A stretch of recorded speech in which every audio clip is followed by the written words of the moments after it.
If you haven't checked out the Producer's Perspective Pro, now is a great time to do it. Lots of things on there to help you.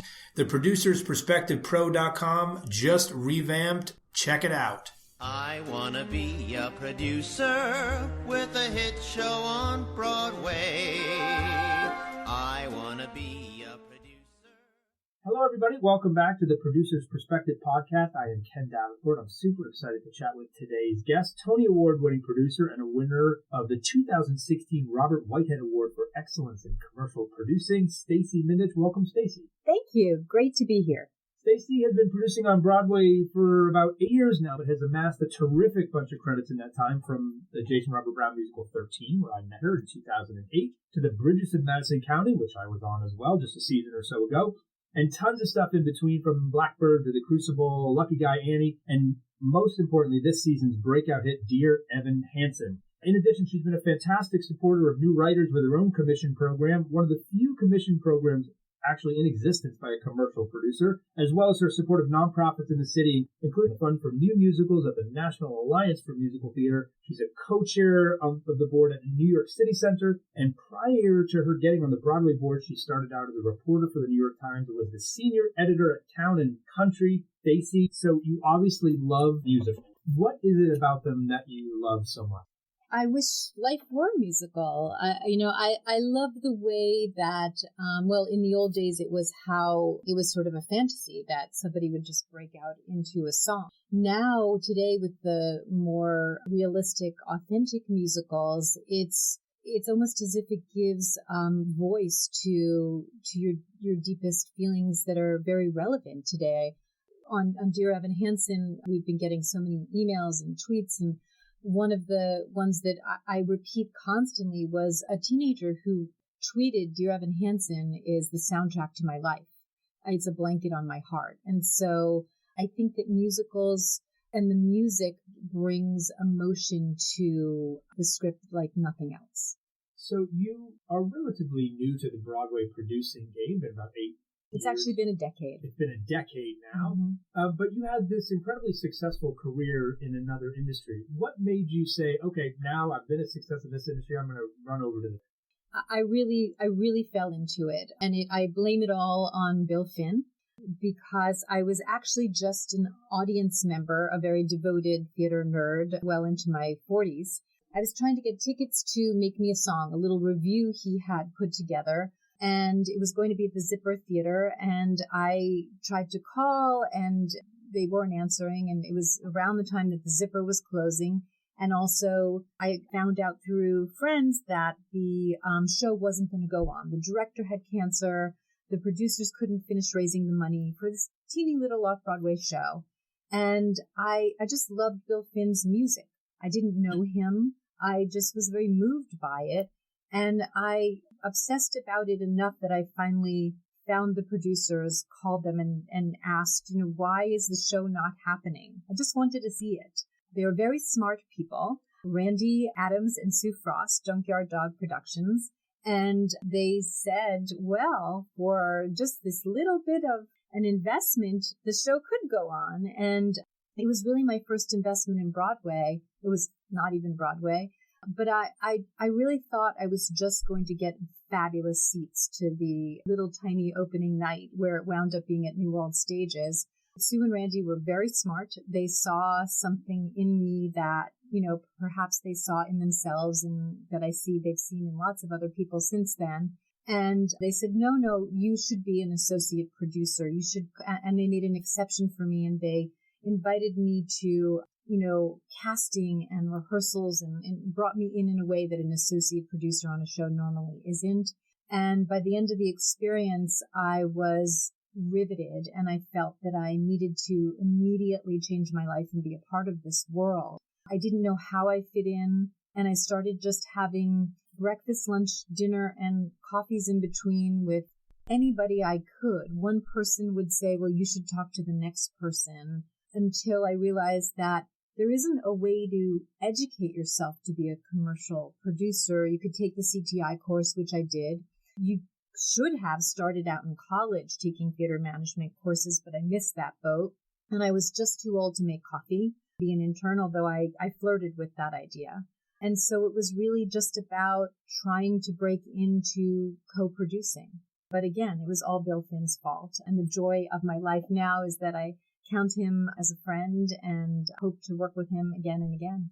So I'm a big believer that Broadway needs to look at other industries to learn from. So coming from another industry and a very high position in that industry, what was your first reaction when you sat in on a Broadway ad meeting, business meeting? What did the industry look like to you coming from another industry? Well, I actually talk about this all the time because I cannot believe how similar magazine editing or, being part of a magazine editorial staff and being a commercial producer actually is. My job as the senior editor at Town and Country, which was the last job I had in journalism, was very much about being the sort of leader of a team on Dear Evan Hansen. It's about finding an idea. In magazines, you have many ideas because you need many, many ideas to make the magazine flourish. But it's about taking that one idea, which is a story, and we're all interested in storytelling and stories and what makes a good story, and finding the writer who has the chemistry with that story to write it. And then pairing that writer with an author, with an illustrator or a photographer to make that story come alive on the pages. And then going so far as to, have the graphic designer create that look on the pages of the magazine. And then, in the general sense, an editor at a magazine has to keep that magazine alive, whether it's the sort of old Helen Gurley Brown concept of, 10 ways to be sexy now, or just coming up with things that make the readers want to buy the magazine again and again and resubscribe. It's exactly like what we talk about when it's audience development. So it took me a while to get the lay of the land on Broadway, and certainly there are many, many differences. But I find that I got home more quickly here when I realized that my skill set was actually the same. Anything from the magazine industry that we weren't doing that you instituted, or a philosophy or advice? I don't have advice, but I do think that the magazine industry has always had to change with the nature of, the way newspapers are printed and magazines are printed, and the way that magazines have gone digital because the world required them to, because people read things on their tablets now. They don't always go to a newsstand. And I found in my years, and it wasn't just Town and Country, but I was at a variety of magazines and newspapers, that it may have been an industry that may be an industry that is more open to change and more open to new ideas. And I remember on one of the first few shows I was involved with in this industry that there wasn't a website, and that the producer at the time didn't think there needed to be a website. And I think we're a little slower to change on Broadway. So you co-produce a bunch of shows, you joined some teams on some other shows. What was your first big show that you felt was all your own? Well, I was very lucky to partner with Jeffrey Richards on the Bridges of Madison County. He had been a very prolific producer, a veteran of our industry, and teaming with him was the perfect situation for me in that I could, learn from him while also being the sort of female on that team who could relate to the show in a way that he couldn't. And so it was the show I really cut my teeth on. And in that step up from co-producing to lead producing, what made you feel like, okay, I'm ready for this now? It's a big jump from being one of a board member, as I like to call it, to the lead producer.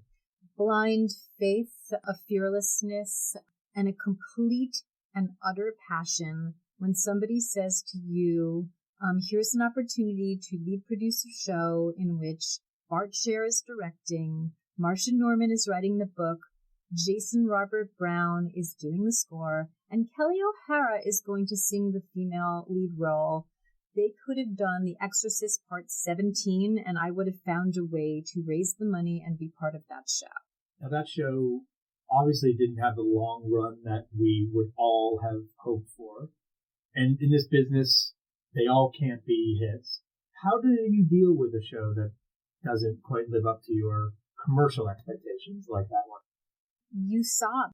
And I'm not embarrassed to say it because this is a business, but it is also art and it's a passion. And there are people who poured their lives and their talents into the show. And so it's a very painful thing when a show fails. But I think, and this is advice that a lot of people gave to me at the time, I think the way that you fail is very important. And I didn't want that show to close prematurely. And I think you just find ways to do everything you can to extend it so that it has the opportunity to reach certain milestones, so that the Tony voters can get in, so that the CD can get made. And it was very important to me for that show to have those milestones, for that show to have that tour that it had, and for that CD to be released, and for Jason Robert Brown to win that Tony, for those 2 Tonys, for orchestrations and for best score. And to let the fans of it, because there were plenty, come again and have their moment with it too. Once you have a show out there, it's not yours, it's everyone's. Along your journey, did you find it challenging to enter the industry as a woman? Did you feel any difference in this old boys club of a business? I get asked this a lot, and I always want to have the sort of salty answer that people are craving, but I feel very fortunate in that I have not felt at a disadvantage for being a woman. I have felt welcomed by both male producers and female producers, and I feel I have had some wonderful mentors, both female, male, young and old, and I don't feel that. I see it in other parts of the industry, and I'm very, very proud to have been one of the first board members of the Lily Awards, which recognizes female achievement in this industry and comes up with very innovative programs for women artists. But I personally have not felt that. Anything we can do to encourage more women to get involved in the theater as an artist or as a producer yourself? I think it's not just women. I think it's women and men. I think it's mentoring. I think that we have a duty to teach the people coming into this industry how to do it. And that was something that I remember very, very well looking for when I came in. It was my second career. I was 40 years old when I started producing, and I was looking for people to bring me inside and show me how it really works. And that is actually quite hard to find. And I think that, I have interns in this office that they're young. They're not ready to produce, but they're ready to learn the ropes. But a lot of our most successful producers in this industry have come from second careers. And so they're not 21-year-olds who can give out opening night gifts and do all those young intern kind of tasks. And so I do think that mentoring is something we really need to think about in this industry. So let's talk about Dear Evan Hansen, because it's such an example of incredible creative producing from my perspective. Because you look at it on paper and you say, and I did actually, when you talked to me about the show years ago, oh, it's a small show, it's not a spectacle, it's a totally original idea, which my blog has tons of stats on how that's the riskiest thing to ever do in the theater. Oh, it's about a family coping with some very difficult challenges and issues. There's a tragedy. There's all sorts of things that say, this isn't going to be a commercial success. What about it made you say, I want to do this show and I want to support these writers who've come up with this idea? Well, I think it is, for me, always about the writers and the artists, really, all of them. And I was in this unusual situation in that I commissioned this show. And I did that because I met Benj Pasek and Justin Paul through a variety of circumstances.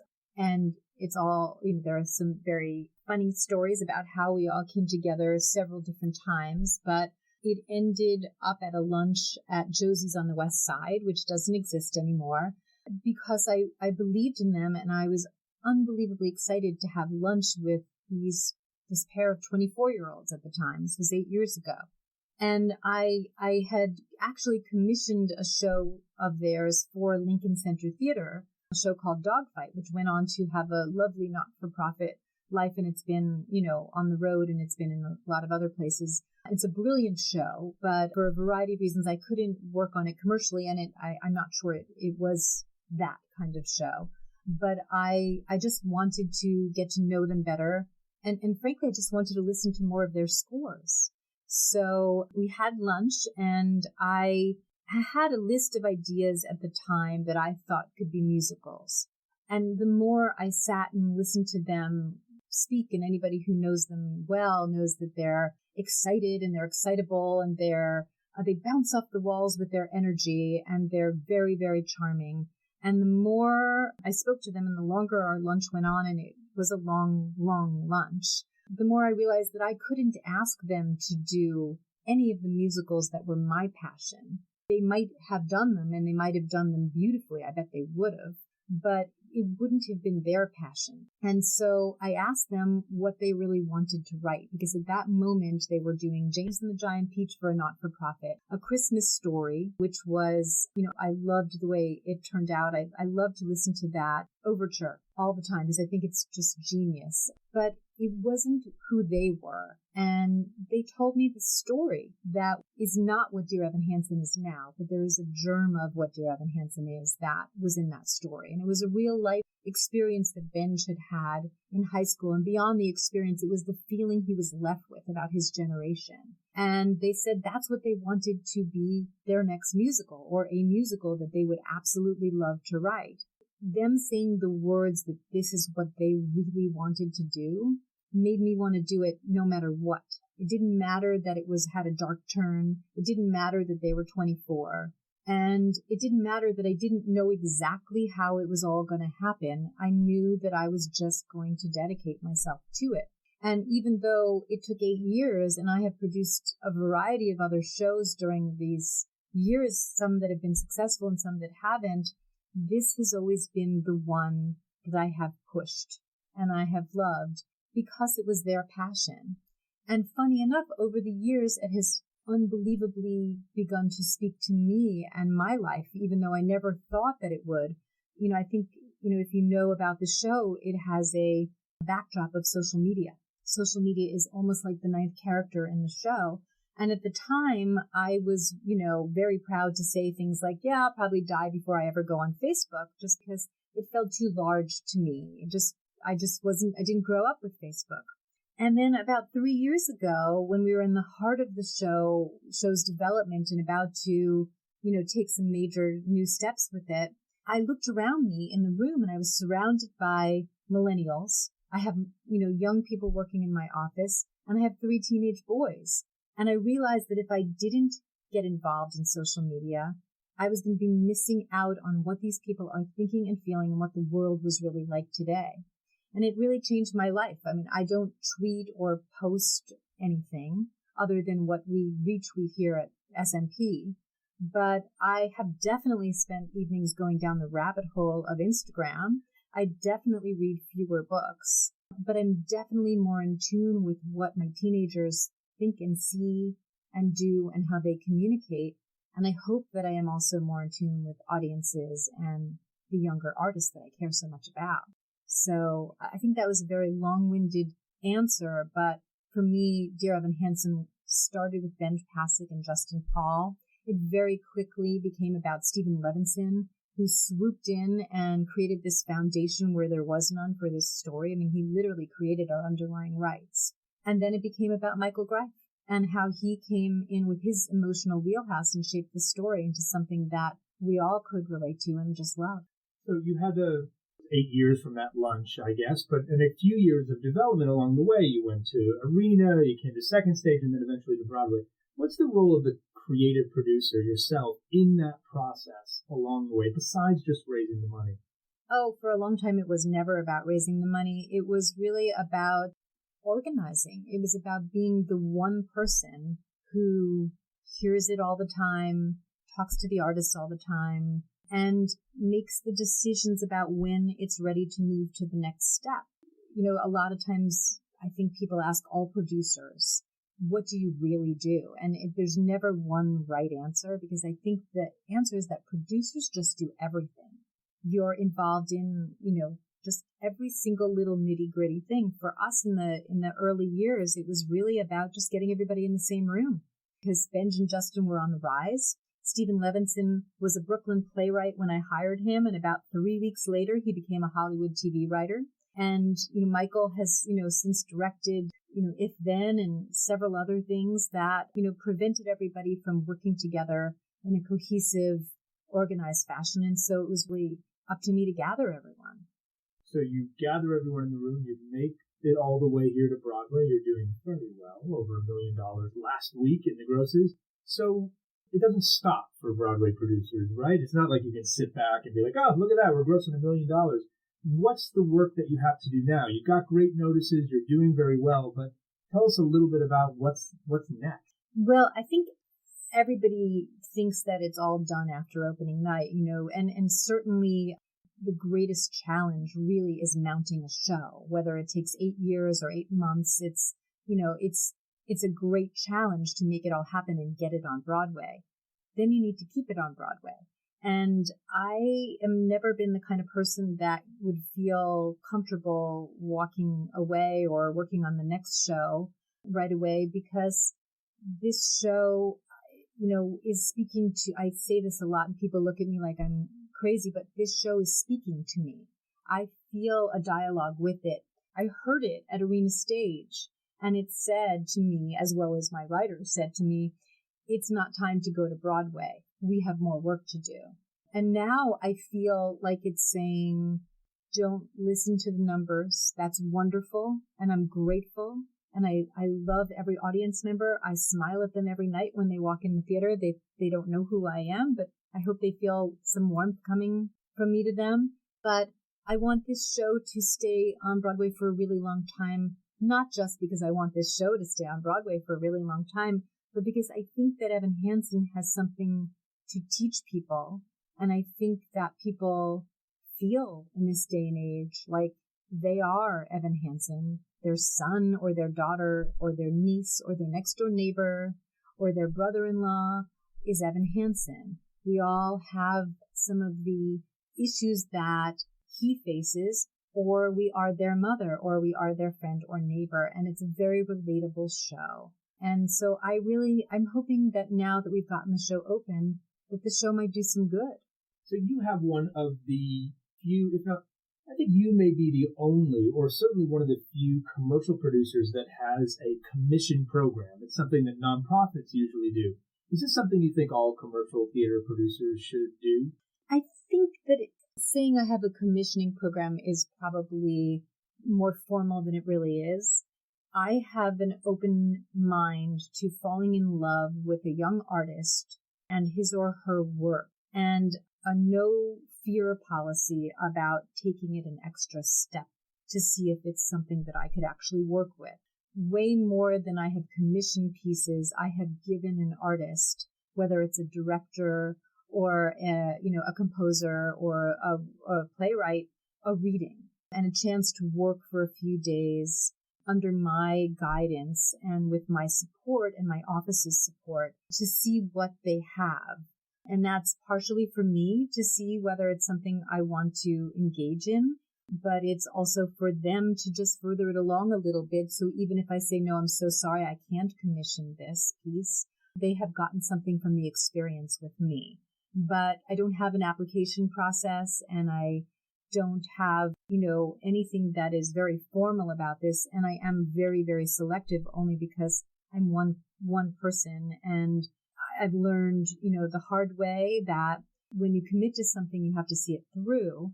And also, that things take a very, very long time, and you must keep your interest. So it's really more about being willing and open to finding the art that you would work on in unexpected ways, as opposed to going to London to bring a show over here. That's not something I could ever do because I have 3 kids at home. So I'd really try to limit my travel to something that is directly related to a show I'm working on, or doing a revival, which I would love to do and I have done and I'd like to do more of, but it's just a different part of your brain. So how do you find these new writers, or should I rephrase this because I can practically hear all the writers listening to this podcast chomping at the bit. How do you discover these new voices? One of the ways I used to, and is by going to Colony Records, which is no longer here. And I used to talk to the guys behind the counter and just hear who is new and listen to things. Now you can do that on YouTube and all of that. And I do spend a lot of time, and it's really a passion and a pastime rather than a work-related thing, just listening to songs. I used to be very involved at NAMT, which was a thrill. I remember the first time I ever went to a NAMT conference, I looked around the room and I thought, I have found my people. Here are all the theater nerds, and they're not even New Yorkers because people, belong to NAMT from all over the country. And we launched, when I was there, this Fund for New Musicals. And I got to sit on the panel that chose some of the people who were awarded these funds. And it really gives you a bird's eye view of what people are thinking out there, what they're writing about, what they're inspired by.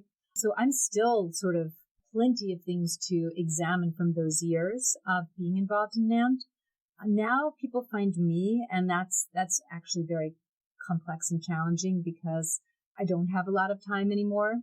We used to have artists come in every Friday, and we'd have cookies and coffee, and I have a piano, and they'd play a song or two, and I wouldn't promise anything, but I would bank the information, even if it was just that I followed them, and they would let me know when they had a show out of town or the song they played me became part of that show, and I would say, that's great, keep me in the loop, and it's great to have young people work for you because I can't go out at night all the time, but I can send young people to their shows and their concerts, and I like being in the loop and hearing these things, and it rarely results in an official commission, but it often results in a friendship and a camaraderie, and perhaps maybe I'm a guidance counselor for this industry. I don't know. What's next after Dear Evan Hansen? Something else cooking? Dear Evan Hansen is next after Dear Evan Hansen. I'm a one-show kind of woman, and I feel very tied to this cast and this creative team, and I'm here for it. I'm right across the street, and I love to pop in and watch the audience come in, or I love to go right before the half hour and see them all dance and make sure they're all feeling well. And so right now, I really want to keep my focus on that show. Okay, my last question, which is my genie question. I want you to imagine that the genie from Aladdin comes to your office here in the Surrey But building. now isn't he Thomas Jefferson? That's right. The genie. That's now the Thomas Jefferson question.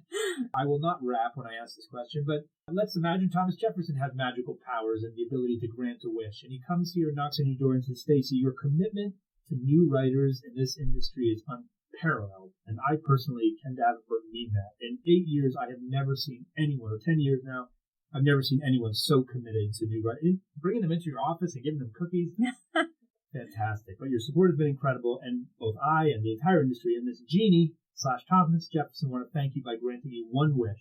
What's the one thing that makes you so mad about working in this business? Makes you so angry, could have you throwing this beautiful glass apple that I'm seeing here across the wall that you'd ask this genie to wish away in an instant? The one thing about Broadway that really peeved you off.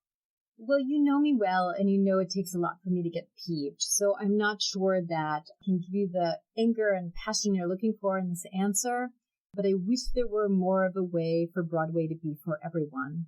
We all long for teenagers to come to our show. I mean, if we have the appropriate kind of show. So, I wish there were something we could do as an industry to get more kids and families into experience live theater and what it means.